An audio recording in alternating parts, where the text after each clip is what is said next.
Would you say, because you're always in front of camera, Yeah. do you feel like you're under pressure to look a certain way? Your body's going to change. Like, you know, you get hips, you get bum, you get all these different things that you're like, oh, what's all this? End of year sports day.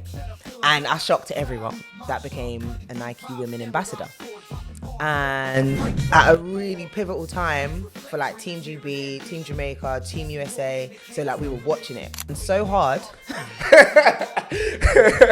I always miss the deadline to pitch a radio show. When we used to do this show, this house was some any house. Like, in hindsight, this was not safe. So the mainstream is, it started off as just a networking event. So I wanted people to feel like they can share experiences about the TV media industry and just come together. So it started off just... Welcome guys to episode 9 of A Woman's Point of View. Today, I've got a special guest. She's an absolute legend in her field. I'm going to let her introduce herself right now. Who have we got with today? Hello, this is Remel London, and I'm a TV, radio presenter, podcast host, and founder of my own platform called The Mainstream. Love that. I'm about to touch on all of that today. I've just got a quick fire round questions. Oh gosh, here we go. Cool, let's do it. We like to do this to kind of get to know our guest, and it's a bit of fun as well. Cool. So, favorite sport? You got 5 seconds. Favorite sport to watch? What are you talking about? Oh, that's actually a good question. Start again. Favorite sport to do? Currently, boxing. To watch? It's got to be athletics, track and field. Quiet gym or busy gym to train in? Quiet gym. Favorite TV show? Currently. I'm a celebrity. Good shout. Your favorite exercise in the gym? Free. Right now, bike. Cycling. What about your least favorite? Anything upper body. Cool. So this question I've not actually asked for on the pod. It's a 3-part question. All right. So you're stranded on the island for a year. Okay. So let's say from now till next year, December 2025. There's a few things you can bring with you. Okay. So you can bring one dish. You can have one meal. What is that meal going to be? Carbonara. Ooh, okay. One song, and you can sing it if you want. Essence, Wizkid and Thames. Oh, that is a shout. That would be a good tune on the island. That's as well. Yeah. Uplift you, keep going. That's a good shout. Okay, and last one, you've got one piece of equipment you could bring with you in the gym. What piece of equipment would you bring with you? It could be anything on the gym floor. It could be gloves, it could be kettlebells, dumbbells, barbells. It might have to be like a like hand weights. Hand weights, okay, yeah. Cool. Perfect. All right, cool. Those are the quick fire questions. All right, so let's go back. Like, who is Remel London? Like, let's go all the way back from like childhood, growing up. We like to know about you before we go into like fitness elements. So let's say a bit more about you. Yeah, so I've always kind of been an active child. I basically used to do a lot of dance, musical theatre. I just saw things on TV and wanted to do them. Okay. So I was very like, Mom, can I try this? Can I do that? And it's weird because I thought I was shy, but I'm very forward like I want to do that. Like, put me in a room, let me see what happens. And I think it's more, not so much that like, I don't want to try. I like trying things, but I'm quite an independent person. So I'll happily do something by myself. So it's weird. I genuinely thought I was shy for a long time, but I think it's just that I'm used to, I grew up as an only child a little bit. I have a big family, but I'm very used to being in my own space and doing what I want to do. So like I could go in my bedroom and like make up a dance routine and just do that, bang that out for a whole day. And then I'll be like, right, I'm ready to show everyone my dance, which makes no sense. But it's like, I had like these ideas in my head, like I really want to do this. I really want to try that. So like, yeah, I was quite a creative mind, but also like I loved being active and quite physical. So yeah. Is that during secondary school phase, would you say? Every part of my life. Okay. Growing From up, young. Like, just my whole childhood, my whole teenage era, like I loved trying new things. So that's pretty much how I ended up becoming a presenter, getting into fitness, all those kind of things, because I just love trying stuff, something new. Love that. And I guess that kind of resonates with what you're doing now, actually. Yeah. Enough, yeah. So what area did you grow up in? I grew up in Islington in North London. So, yeah, it wasn't exactly like a great area. It's a nice area, but like for doing things and all that kind of stuff, there weren't that many. Like I was so jealous of kids that said they went youth club and all that kind of stuff. Like I felt like I didn't really have stuff like that in my area. So again, it kind of made me a bit of a loner, and I was a homebody. But I had loads of family, so we'd always make up things and like, me and my cousin would play outside. I'm the generation of actually playing outside. Yeah. You go knock for someone. You have to try and talk to the parent. Oh, please. That was me. These kids now, they just message each other. Literally. They don't know what knocking for each other actually is. You don't even know if they're home. You might have to travel. Literally. But you know, that was character building. But yeah, now I think like everything's online. So I'm happy that also I was growing up in that area as well. Like learning to actually go outside and play. But even like now I grew up in East London as well. The same park that I used to like be in from like light to dark. Now it's empty because like nobody's really outside. So I feel young kids understand going to the park, but like it's sad. You're right. Like there's a cut-off point where people don't hang anymore. Like, or if they hang, they're hanging in a bad way. Yeah, exactly. Yes, it's strange. Why would you say that is? Like you said, everything's online. So you know, people are gaming. People are literally sitting watching other people gaming. Like, the YouTube culture has changed everything. So like, even trying things out, like sometimes you don't even have to do it physically yourself. You can watch it, be like, oh, do I want to try that? It doesn't look like it's for me. So like, I feel like the kind of methods that I used growing up, figuring things out, I had to literally try something new. And now kids can be like, nah, I don't like the look of that. I don't want to do that. And I do feel as well, not to go like deep, but a lot of young people have social anxiety, and it makes it hard for them to put themselves out there and try new things. And I think the shame and embarrassment of doing something wrong puts everyone off. Because I was going to ask this like later, but I'll ask it now. So one kind of topic. Do you think it's due to like social media, like self-comparison and stuff like that? Do you think that's a part to play? I definitely think social media has a big part to play in it. I think because I used to go to a lot of anything that I did for the creative aspect, but also the social aspect. Like it was something to do and a way to meet people, but people are meeting online every day. So people are connecting in a new way. So I think the art of physical conversation and communication has definitely almost phased out a little bit, which is really sad. But hopefully, I think post-pandemic, everyone's a lot more aware 100%. That the social part is such an integral part of life. Like being locked up made us realize I really want to go outside. So now everyone's actually a bit more mindful about, oh, I need to get outside. Like everyone's doing walks, hikes. There's hiking communities now. Run clubs. Like people actually are realizing actually going outside is good for me, but also you meet loads of people. People are dating. At you know what? You've got Hinge, Tinder, Bumblebee or whatever. Literally. Well, this is cool. Back in the day, this sort of thing, but like times are really really changing. Everything's online. So in terms of for like yourself, like in school, growing up, did you go to a boys' school? Was it mixed? Or girls' school? Sorry, was it mixed? Like how was like in school? Sorry, I didn't even clock that. So I went to a girls' school.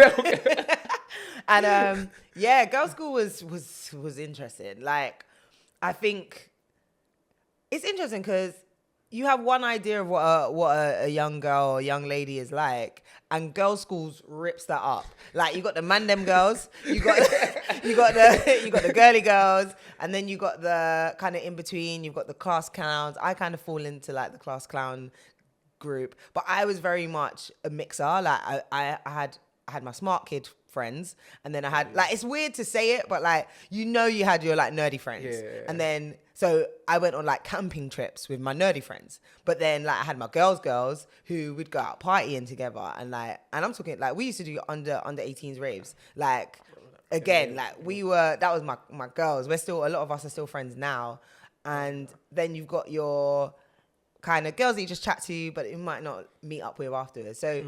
And then the girls you stay away from. So you learn a lot about, I guess, yourself. Like, what kind of woman do I want to be, like, being in a girls' school? And I feel like I can only say that in hindsight. Like, if I went to a mixed school, maybe I might be a bit more... Like, I weren't trying to look for guys, like, until college. because it weren't really my thing. A lot of my friends were like, yeah, you need a boyfriend. I'm like, what for? And also, where am I meeting these boys? We go to a girls' school. It was weird. So I didn't really interact with guys until college. Got you. Or occasional, like I did musical theatre, so occasionally I'd meet people there, but then again that was a very mixed group of individuals. So you did musical theatre from secondary school? Yeah, that's when I actually got into it. Yeah. Okay, nice. So even like in terms of like in that school period, what kind of sports was you doing in like secondary school? So oh my god, so what sports were you doing? So I found out that I could run fast in year 6. So it was it was the year 6 end of year sports day, and I shocked everyone. Yeah, like even I remember my year 6 teacher was like, "What the hell was that? Like, where'd that come from?" Just smoked everyone. So year 6, I left thinking like, "Rah, I'm actually quite good at something." So I got into year 7, secondary school. There are a lot more options. So like every term we'd change. Maybe we'd be doing rounders for a term, then we'd do cross country running for a term, and then I remember again year 7 end of year sports day was coming up. And our teacher said, we're going to time you all, and she's going to pick what I don't know if all schools were like this, but for sports day, you'd have to put yourself forward for something. Oh, mad. Your school was serious. We just picked it in the class. Okay, you're doing that because we kind of knew you're doing that. You had to trial to get... Literally. Well, so my teacher was like, no, figure out what you want to do.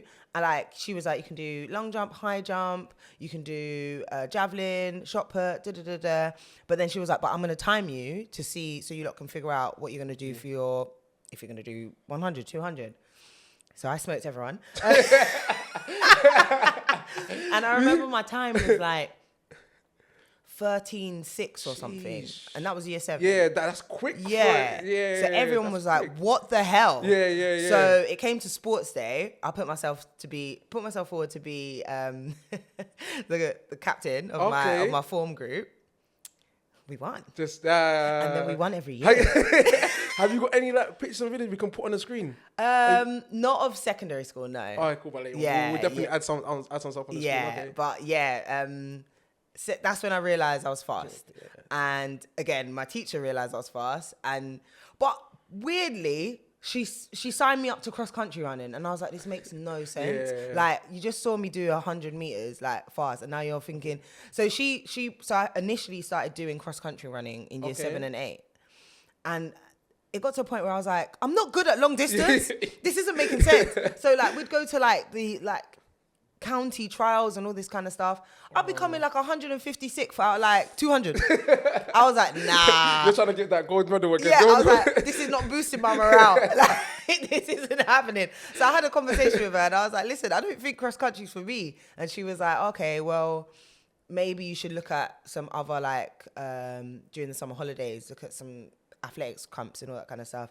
And I did actually go to an athletics summer school, and they confirmed that you're really fast. Yeah. But it felt too serious.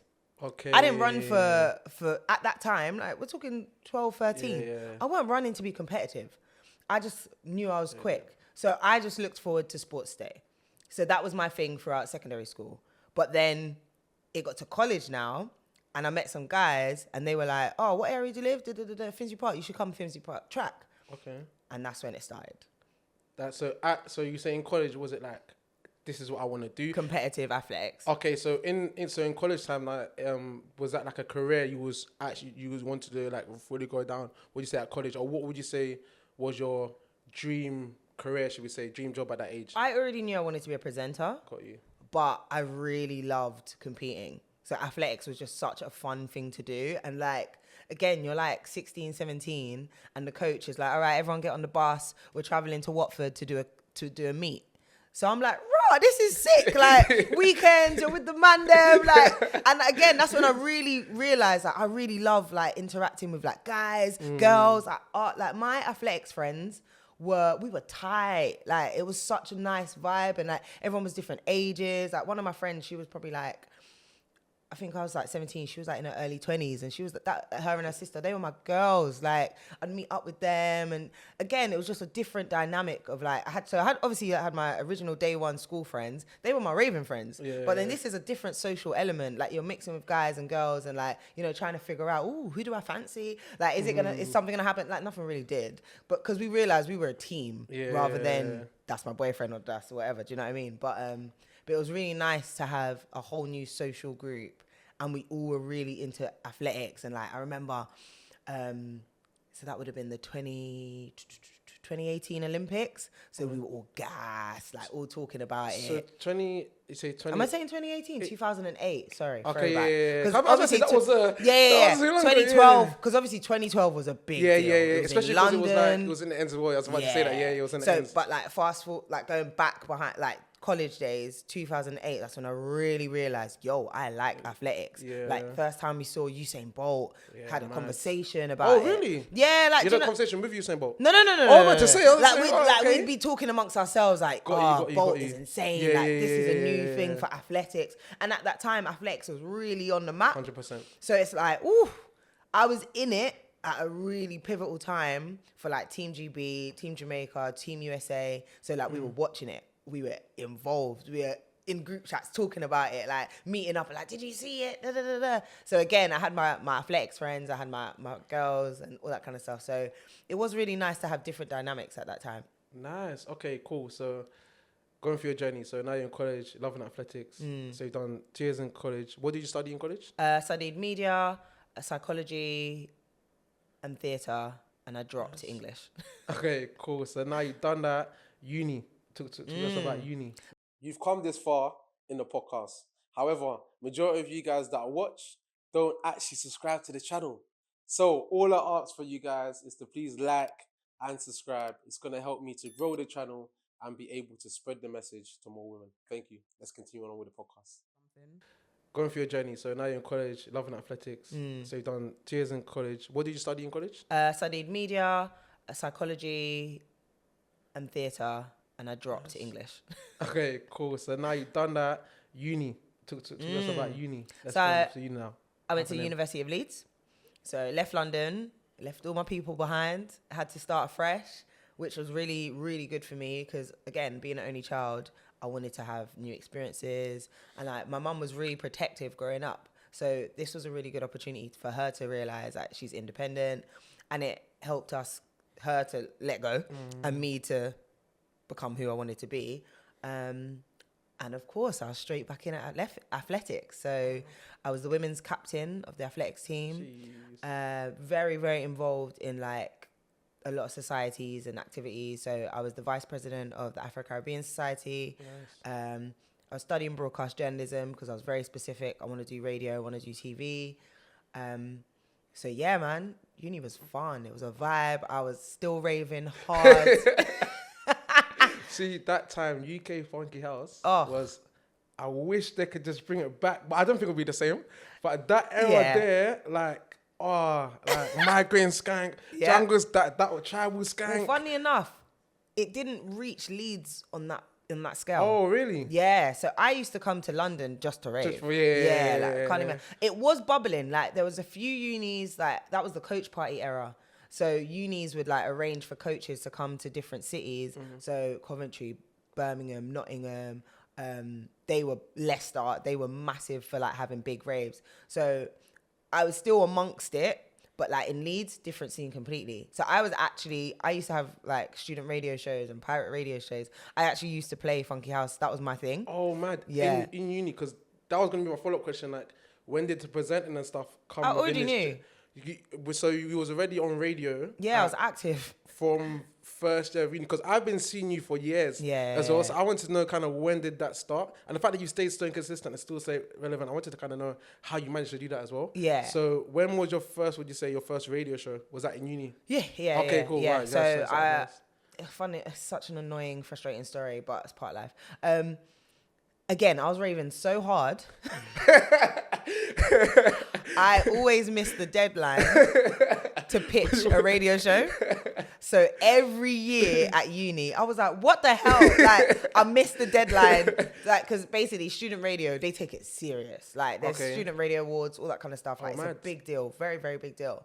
And my uni had a very good student radio organization. So you had to pitch. You had to write a brief and say what will happen in your show, what kind of guests you'll have, how regular do you want it. And I pitched, but I always missed the deadline. So I was like, guys, I really want to be on radio. And they were like, okay, you can do a couple cover shows. If someone's sick, you can cover for them. So I do a couple cover shows here and there. So that was like first year, second year. Okay. Third year, and you had to get serious. And I actually said, forget student radio. I'm going to do pirate.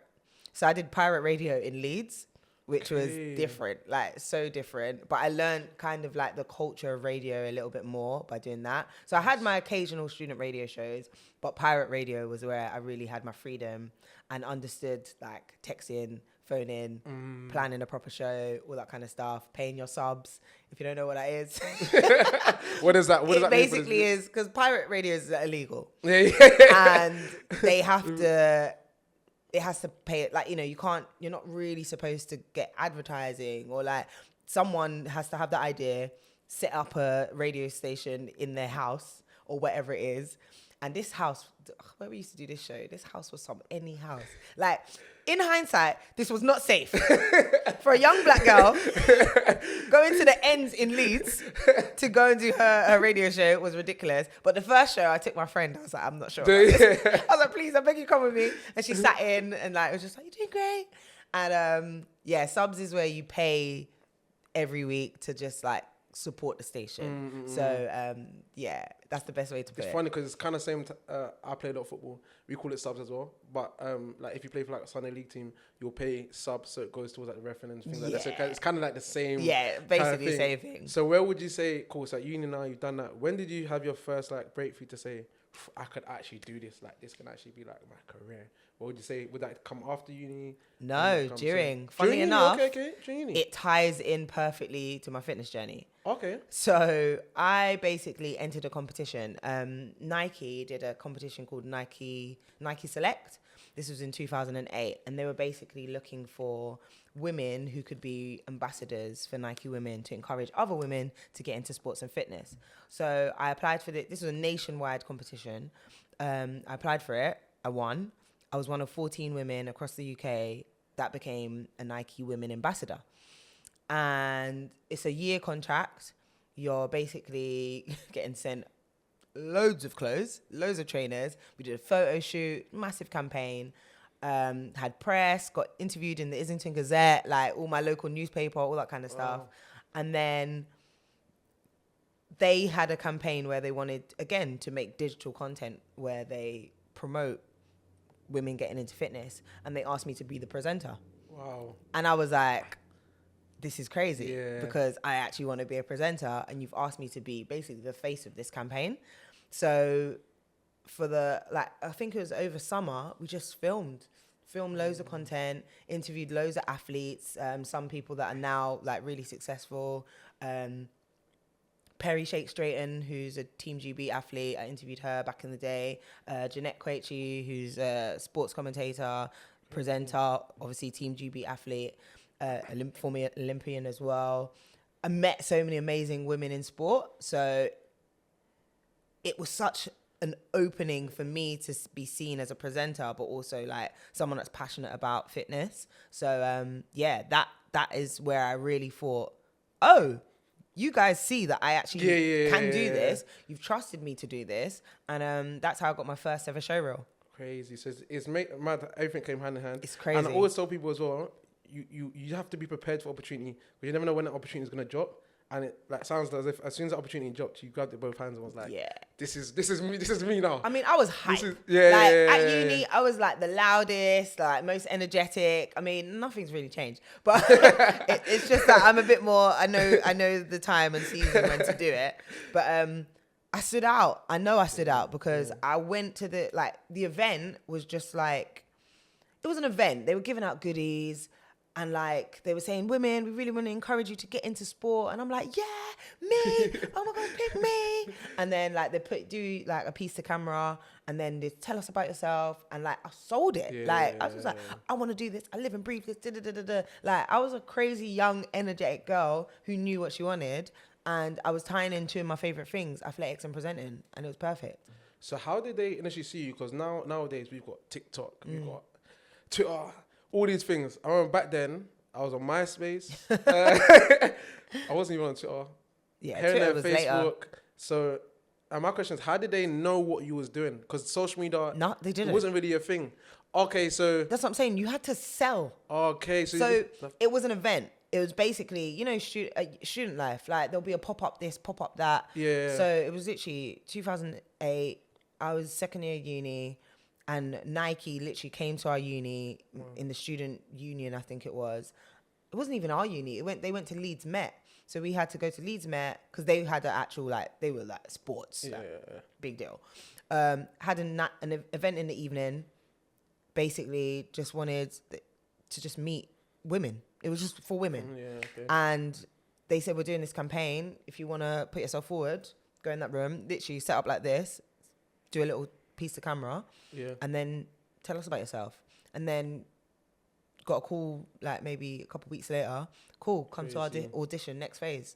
Crazy. Come to audition, next phase. Like, just loads of auditioning, asking about yourself. And like, again, it was a nationwide campaign. Like, girls from like, they went to all the major sports universities. So like Loughborough were there, Brunel were there. So most of us were all active in sports. Like everyone was doing something. Like, so the final 14, there was a few of us that were sprinters, a rower, they had someone that done javelin, they had like, all of us were just women that did different fields of like sport. And that was the beginning. So what then, so your third year uni, how was you doing your uni work? Because like it was second year. Okay, it was second year. Okay. Yeah. I so mean, so that was a juggle. summer going in, because I remember you said it was summer. That was summer going into third year. It was a mixture. The campaign ended in summer. Got you. So yeah, 2008. Let's say I'm gonna just can't remember specifically, but let's say they came and approached us just after freshers. Okay. And then the audition process was all through Christmas. Got you. And then into the new year, 2009, they made the announcement. And then all through 2009, they're sending me to Birmingham, sending me to London, sending me to all these different cities to do all these like pop-up campaigns. And then obviously we're competing as well at the same time. So they'd come and follow us when we go to Sheffield for the indoor champs, and when we go to Bedford for the outdoor champs. So like they were following us on a journey as well in our sporting careers. So yeah, it became a big deal. It was a campaign. It was it was a big company as well. Yeah, it was a campaign. But like they were treating us good. Like they would like, you know, send us cars, put us in hotels. Like we'd go to fancy dinners with the Nike team. Like it was crazy. You was doing up influencer before. Before The term influencer was even. I'm not even joking you, and I used to vlog a lot of stuff. Okay. So it was crazy. Like I was like word for word. I was doing it before it was a thing. Yeah. And that's why I feel like I'm so much more prepared for this industry, because I get it. Like I was doing brand collabs before it was even before like a thing. Yeah, before it was even a thing. Because back then influencer, that terminology wasn't even in my head. It didn't exist. Content wasn't such a big thing. We were ambassadors. We were like, yeah. We weren't influencers, we were ambassadors. Yeah, it was very different. Okay, cool. So that's during uni now. Yeah. What then happens so then that'll be a year. So now you're in third year. Yeah. What does that look like now? So yeah, it kind of is going back to your question. There were a lot of conversations with my like head of year at uni or whatever they're called, like lecturer or whatever. Yeah. And they were like, "Are you okay?" They were like, "You're doing a lot." And I was like, "Yeah, I know." Because I'd take weekends to go to London. I was outside when I was supposed to be inside. It was uni. You're supposed to be working. But fortunately, my course was mainly practical. So most of the work got done in the week, and like it's broadcasting, editing, all that kind of stuff. It's stuff you can do on the move. So I did manage in second year to get it done. But I will admit in third year, things did get a bit techie, because that's when I really had to figure out, do I want to do athletics? Do I want to do radio? And do I want to do, what do I want to do?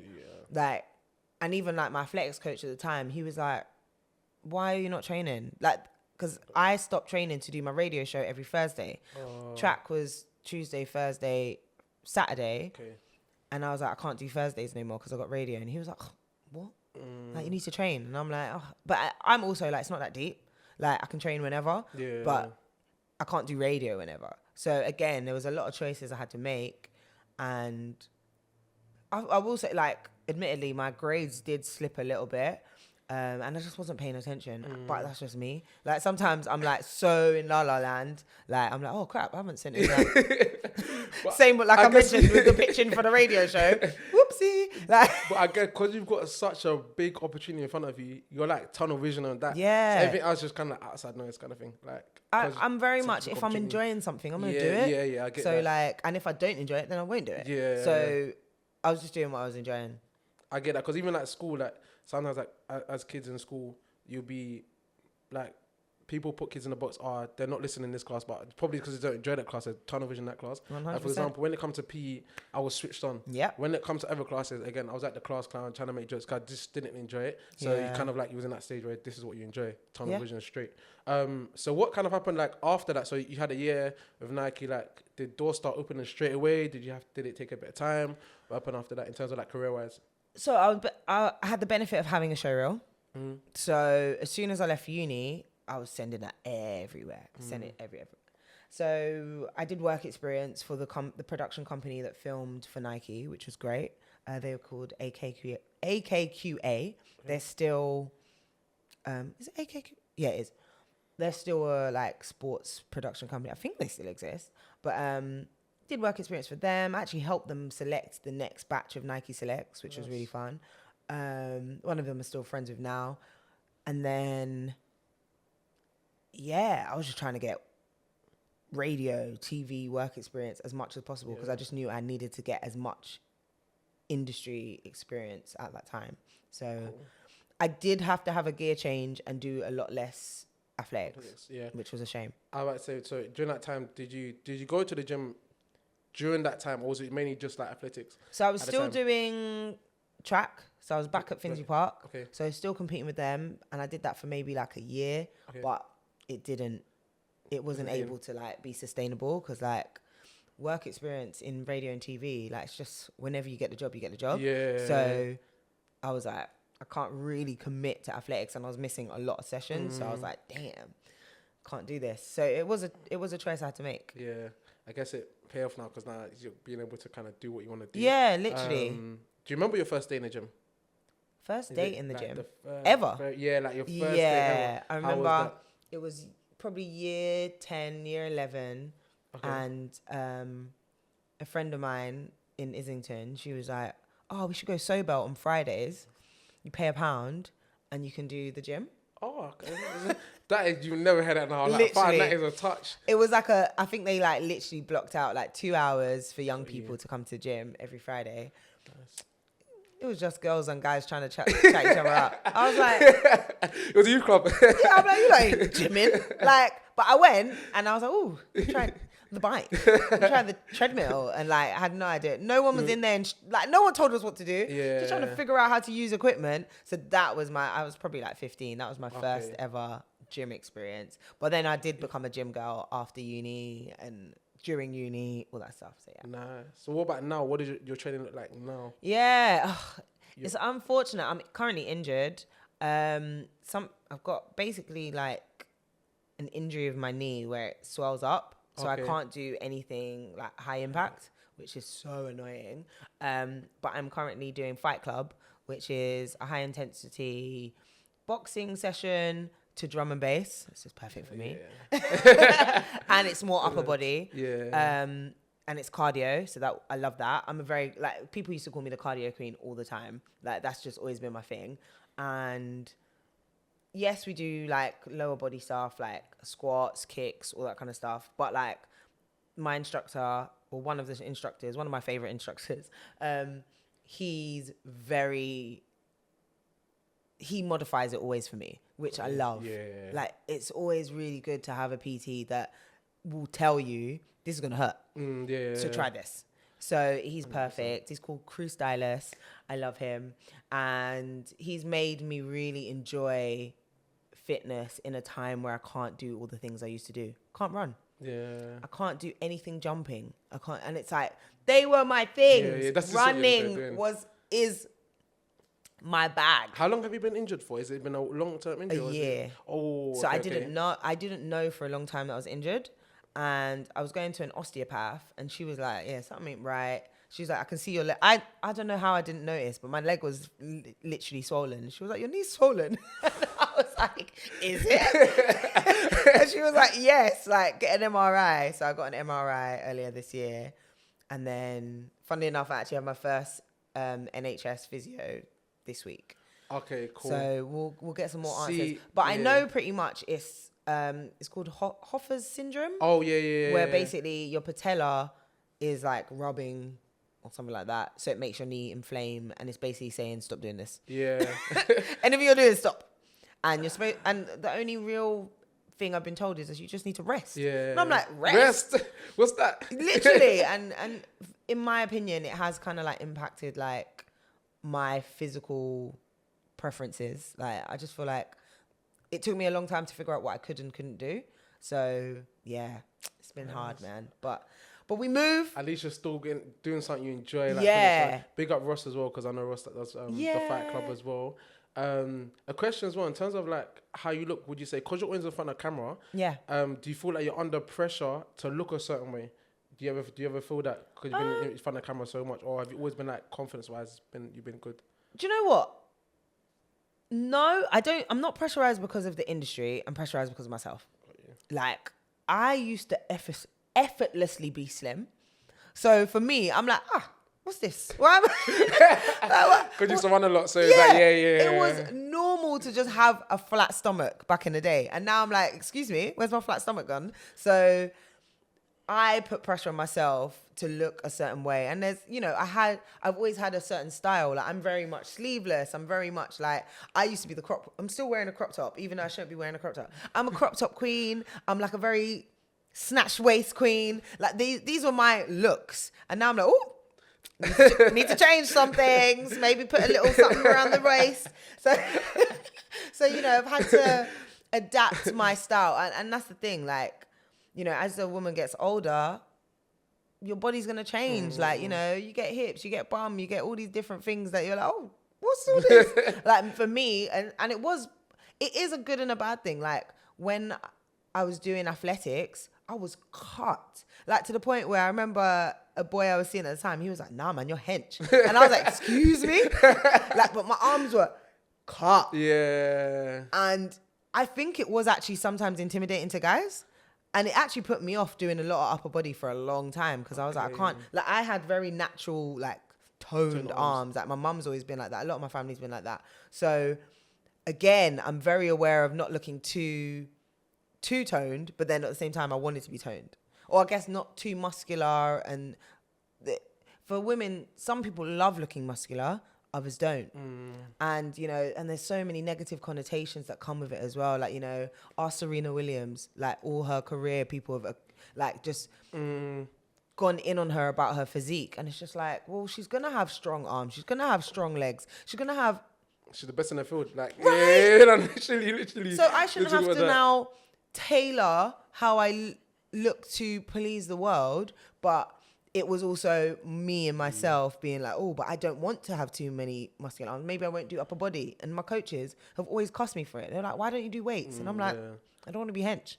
And it's such a bad way to see it, but it's like, I've had to kind of rethink how I see myself as a woman, as an athlete, all that kind of stuff. So that has always been a challenge. But at the same time now, I'm like, listen, you're going to get what you get. Yeah. Because you have that mentality, because I feel, because the reason I ask that, because a lot of the women that have one, or like that I speak to in general, like in the fitness industry and stuff, they say that what they see on social media makes them feel a certain way because they don't look like that. And so I wanted to ask, would that be even more so for you because you're in front of like a lot of eyes in the camera, but it's good that you kind of don't have that kind of. I mean, yeah, sometimes I do look back at stuff and I'm like, oh, why do I wear that? I can see this and I can see that. And da, da, da, da. But then if you feel comfortable, roll with it. Like, you know, you can't, for me, it's ridiculous for me to expect to have abs all the time. Not ridiculous. I wouldn't say it's ridiculous, but that's not my lifestyle. Like, that's genuinely not my lifestyle anymore. And like I said before, it was very natural, very easy to be toned and all that kind of stuff. Now my body's changed, I've changed, and because even like loads of people can do like 75 hard and all that kind of stuff. I'm like, wow, that's really nice for you. For you, I would never do that. Like, I literally looked at a post this morning, and big up everyone that can do it because I respect it, but like, it's not for me. Yeah, it's not my full stack. Like, I can do a little fitness pal here and then, calorie check, like calorie deficit actually works. I do believe it does work. And it helped me for my wedding. It's helped me for so many goals I wanted to achieve at certain times. But really and truly, I really enjoy food. I hear it. So I work out so I can eat the food I like. Not because, I need to look, It's like, I want to not look. I want to look how I feel and enjoy it and not be too hard on myself. So yeah. I was going to say, how does nutrition look like for you? Because you're Nigerian and... Guyanese. There was on the tip of my tongue. I was thinking, I knew. We'll crop that out and I'll add the on.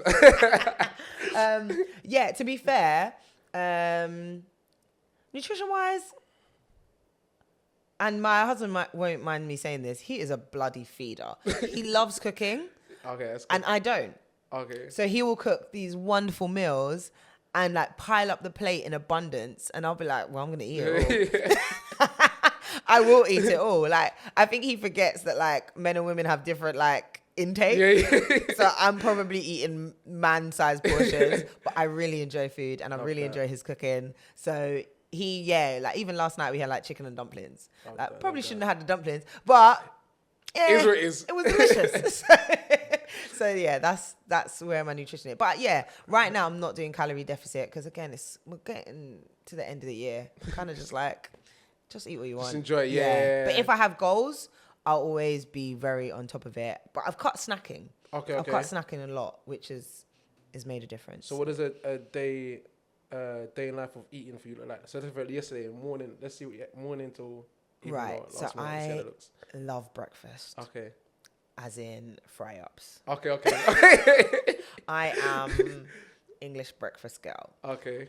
I love sausages. I love bacon. I love eggs. I love hash browns. I love mushrooms. I love hash browns. Yeah. I had hash browns this morning. Can't lie, I love hash brown. My breakfast plate is full. Yeah. So wonderful. And then I'll probably have for lunch. I'll probably have like a light something. So like maybe like a chicken with salad, or that's me trying to be intentional. But a lot of the time, I'll be honest, when I'm in work mode, sometimes I forget to eat. So lunch isn't always something I have, which is terrible. But I will say I'll have a late breakfast. So I'll probably have breakfast at like 11. Got you. Or even 12 sometimes. It might be like a brunch. So sometimes I have brunch and then I'll just go all the way through to dinner.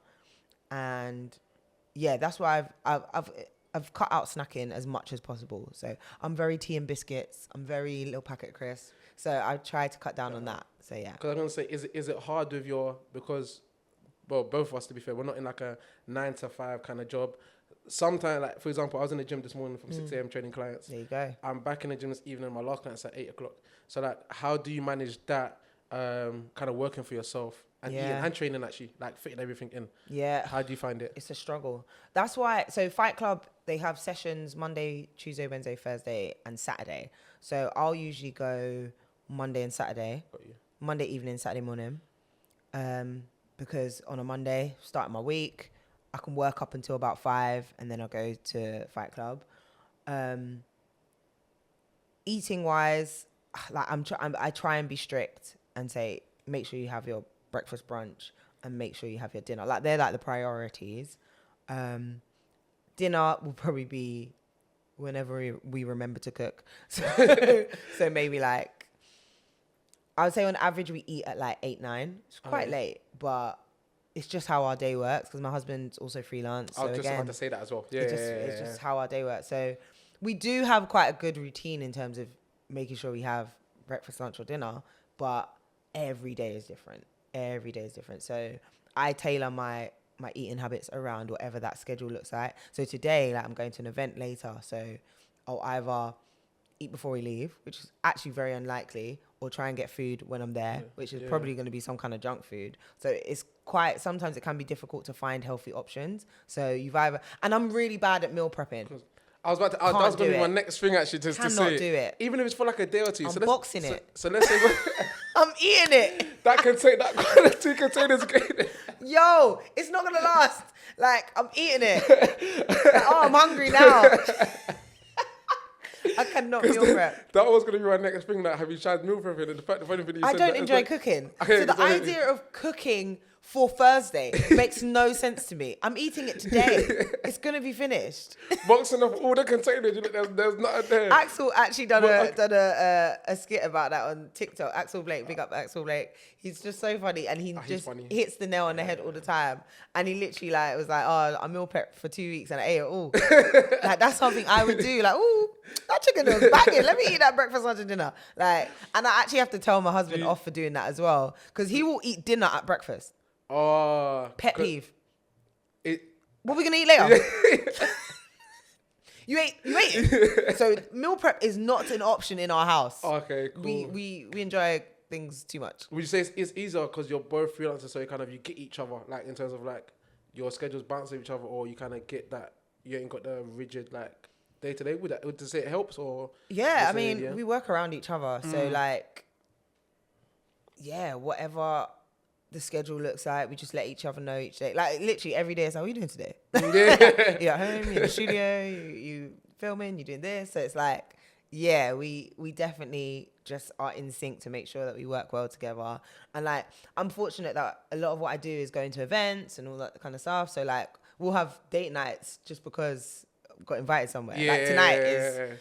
You know, I don't know if you can call everything date night, but like I get invited to a lot of things. So I saw you somewhere last week. Whose birthday was it? It looked lit. Nikki Slim things on. Was it like where was you? There was loads of you guys. Maybe was it a dinner? Yeah. Nikki Slim thing did a collab with Hennessy for his birthday. Oh, nice. So that was very nice, very bougie, very fancy. It looked it. So yeah. So I was like, ooh, me?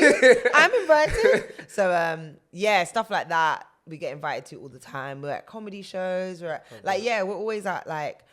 Because I work in TV and film, get invited to a lot of screenings for like films and TV shows. Yes. So like, last week we was at like RuPaul's Drag Race finale. We was at a comedy show for my boys, Marcus Bronzy and Kay Kurd. Like so many amazing things we get to like experience and we do it together. Yeah, so that's like, we always make sure like we have time because we're like out together. Yeah. So, Talking about events, talk to us about Mainstream. Woo! I'm actually going to get my ticket because it's in Bethnal Green. It's not far from me. So 7th of Feb, I put it in my diary. I will get my ticket today. So when you see my name come through, I will be there. Let's hear about that. Let's hear about Mainstream. So now you're doing your own thing. My pride and joy. So the Mainstream is, it started off as just a networking event.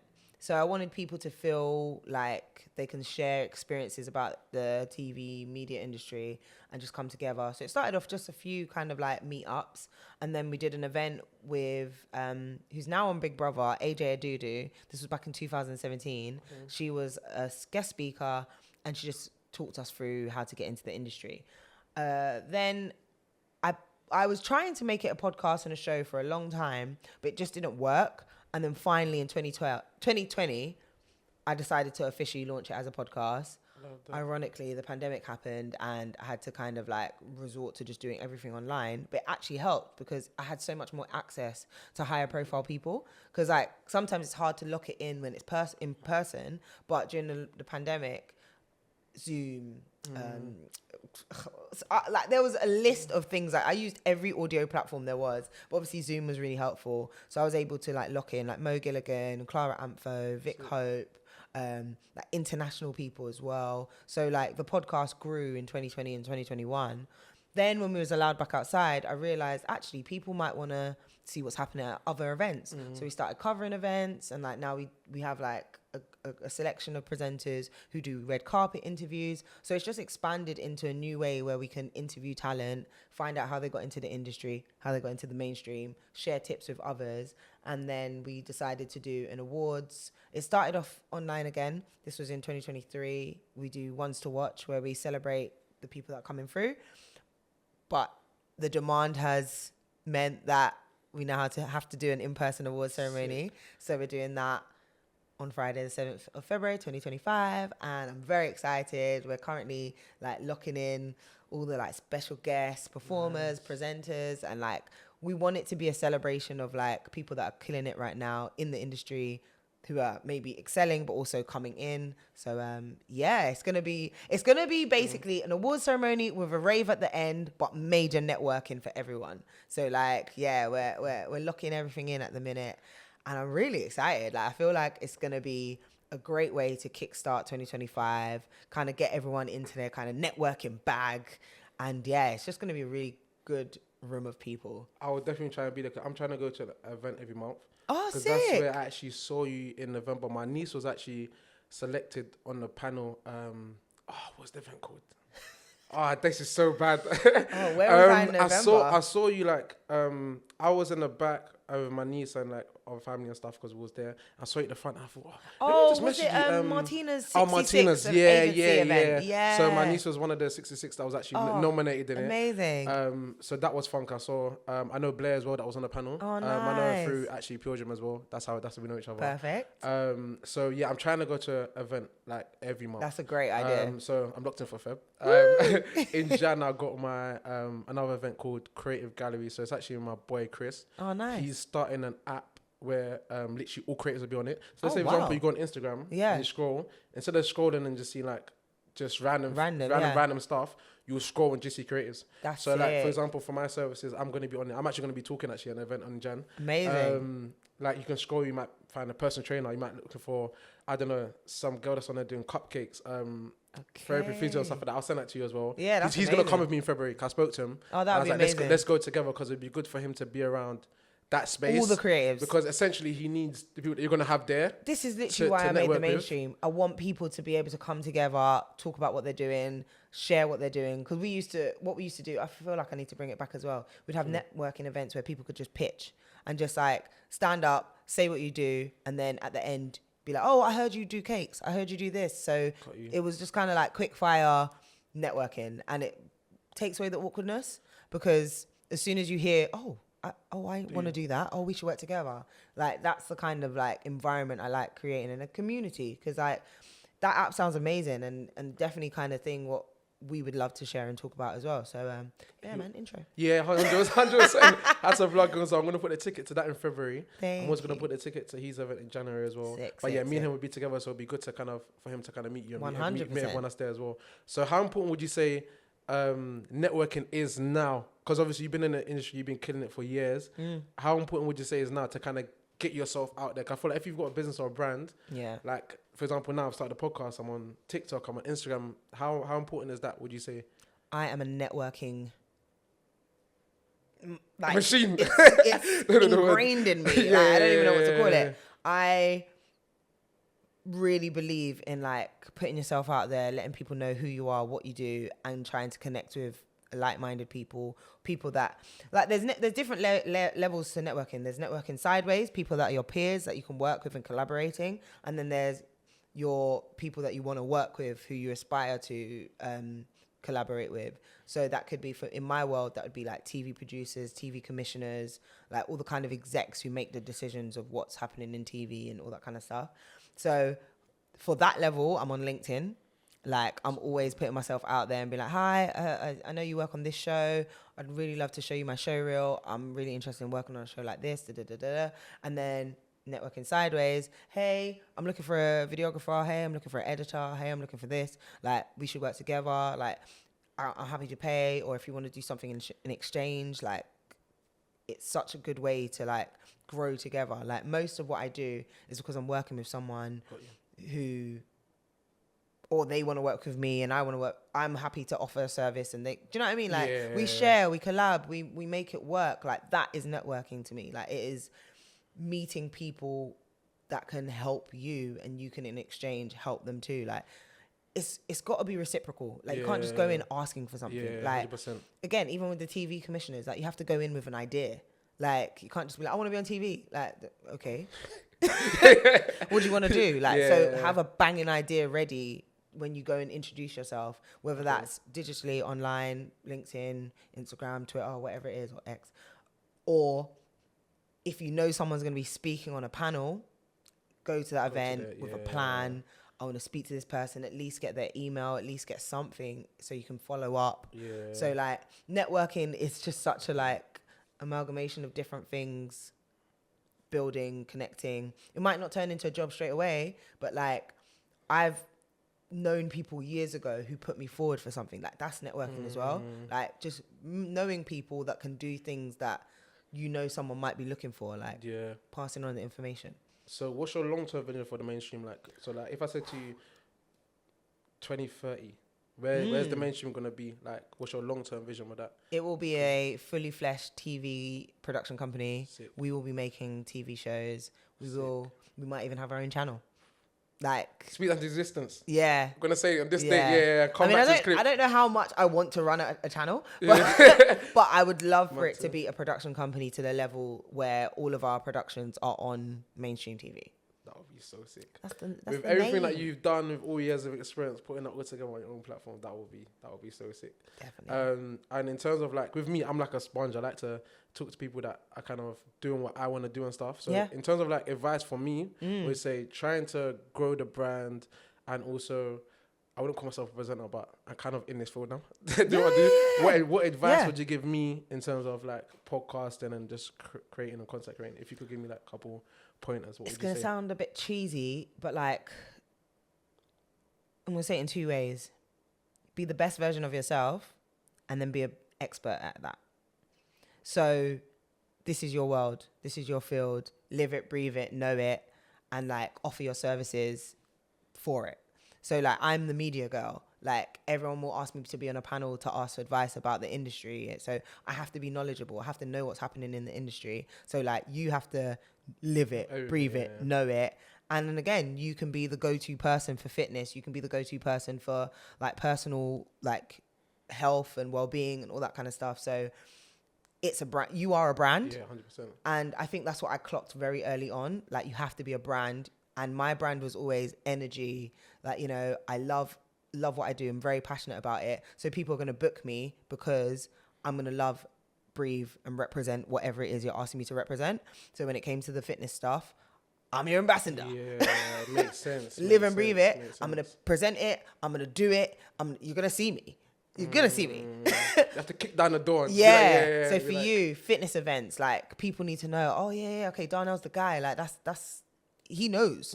So like, oh, he's got the clothes, he's got the products, he's got the, you know, if I need a quick information about fitness, that's my guy. Do you know what I mean? So like be the best version of you and then be an expert in that field. 100%. So that's actually great advice. Because kind of like you, I knew this is what I want to do from young. Yeah. So like I qualified at like 17, and that's like a real young age. So come on, qualifications. Been literally so for the past 10 years, I've really kind of niched down, and like I know kind of what like lane I want to go down now. So now I'm just like doubling down. I left my job like last June to kind of just fully go. So like this is my thing now. So I'm doing this. Congrats, and then man. fitness events, doing like online coaching as well, personal training. So now I've been able to reap the rewards from that. So now it's just kind of like keep going, keep pushing. I think that's definitely like the main thing. So definitely thank you for that. That's free game for you guys.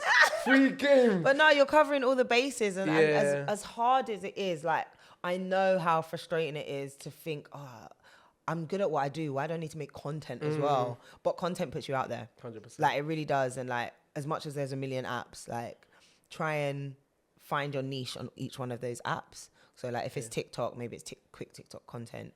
If it's the podcasting world, good in-depth conversations about fitness. If it's going to be digital content or online workshops or that kind of stuff, make sure it's accessible. People know how to get to it, find it, all that kind of stuff. So yeah, like I'm not a guru, but at the same time, like I know what works. And I know that right now people want to know how to get into the industry. So that's what I'm offering. Makes sense. All right, nice. Thank you for that. I always like to finish off with like this question. What piece of advice would you give the 16-year-old you? Ooh. If you could go back to when you were 16, everything that you know now, what advice would you give yourself? Yeah, 16-year-old. 16, who the hell was she? 16, so I probably was, it's college. I feel like, because there was a specific, I actually feel like I found myself at 16. So fun, so strange. I went to Nigeria the summer of 2025 or 2026, around that age. And I really was so happy to see black people in their element. Like, it was such a beautiful thing. And like, I remember coming back to England and I was like, where's all the black people? And I kind of realized I really want to be a beautiful black woman excelling in everything I'm doing. Like, Nigeria really inspired that. So I would say to her, like, be confident about who you are because you know what you want. Do it unapologetically. Yeah. Don't let doubt come into your mind. Because I think she was very much like, oh, I want to be cool, but how do you be cool? Like, just do it. Just try it. Like, see how you feel. And don't do it because you want to, like, fit in. Do it because you want to be, that's what you see yourself being. And, like, just continue to be fun, outgoing. Don't be afraid to meet new people. Because even back then, I remember even some of my friends were trying to police who I was friends with. And it's like, be friends with those people. Like, make good relationships with different people, because you're going to end up being in a world where you meet people every day, different people. So from early, start getting comfortable talking to strangers, talking to new people, meeting new people. So be unapologetic about your confidence, about meeting new people and putting yourself forward in new spaces, because it's really going to pay off and like create such an amazing version of yourself. So yeah. Love that. There's so many gems. I want to even watch this by myself. Write down some notes. Got to give some presents in the Christmas spirit. It's December while you guys are watching it. So you got a TSM Fitness water bottle. There's a present to leave with. So even when you're in a gym in your Fight Club, you can... yes, that would be perfect for Fight Club. It's BPA free. So, you know... What's that mean? Great question. It's a way to sell it as well. So basically, you know, with like... Evian and like Buxton bottles, you actually can't reuse it because of the material. It's damaging. Mad. Whereas like the material that they make these, you can actually use it. So if you're using those bottles, like for example the bottle that's over there, with the material, it's actually damaging if you use it. You should drink it once and not reuse it. I didn't Whereas know like that. the material that they make this with, you don't need to get a new one. There's the wash brush in there as well. You can use it in there. The expert said it. Yeah, it's exactly like you said. That. And it's got a brand in. There's 3 different colors as well. So 4 different colors actually. Got 3 with me today. So you kind of pick the purple. I don't know if you noticed, but purple is the mainstream color. So purple is going to be a bit of me. And if you guys want one, it's going to be a discount code for watching. It's going to be pod15. Or jump on the pod. You might get a bottle as well. Jeez. So either. But no, thank you once again for coming through. Have you got anything you want to shout? I know the mainstream is 7th of February. This will come out in Jan 2025. So cool. Make sure you guys come next month by the time you're watching this. Is there anything else you're doing right now that we need to look out for 2025 or like just in general? Do you know what? I feel like just keep watching, seeing what I do, keep supporting, follow the mainstream at the mainstream UK. Obviously you can get information about the tickets, but I want creatives to know that there is a space for them, and this is the perfect opportunity for you to put yourself forward for the ones to watch. There are 10 categories. You can put yourself forward for best DJ, best podcast host, best presenter, best online personality, actor, actress. Wow. Loads of categories to choose from. So the ones to watch awards is for you. It's waiting for you to put yourself forward. I'll be there, so you guys can catch me there as well. So this sounds like it would be a really, really good event. I have to be there. Cool. Thank you, man. That sounds amazing. But no, thank you very much for coming on. Thank you. That is episode 9. Make sure you guys please like and subscribe if you've come this far already. And yeah, I'll see you on episode 10. Peace. Woo!